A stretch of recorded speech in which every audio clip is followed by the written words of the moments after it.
kaks võimalust, kuidas paluda, kuidas teha seda sellist sooja suhtumisega kritiseerimist. Üks on paluda abi.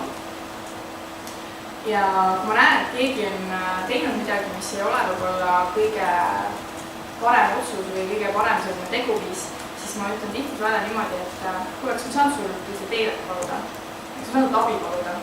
Mind aitaks tohutult, kui sa järgmine kord natukene varem hakkaksid ette valmistama seda ekskursiooni. Et õudselt tore oleks, kui oleks 3 päeva ette teada, kes selle ekskursiooni giid on. See lihtsalt väldib seda, et viimasel hetkel on jama. Kas ma nüüd abi paluda? Kas sa oled nõus mind sellega aitama?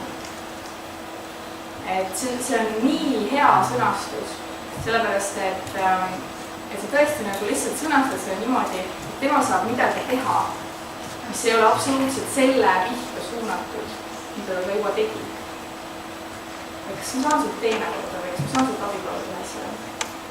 Ja teine viis on pakkuda välja parem võimalus, ehk siis nagu mõelda konstruktiivselt, et tõstatada küsimus koos selle inimesega, et mis me saaksime teha, et meil järgmine kord ei juhtuks niimoodi, et on mingi asi tegemata ja lasta tal ise koos sinuga välja pakkuda võimalusi.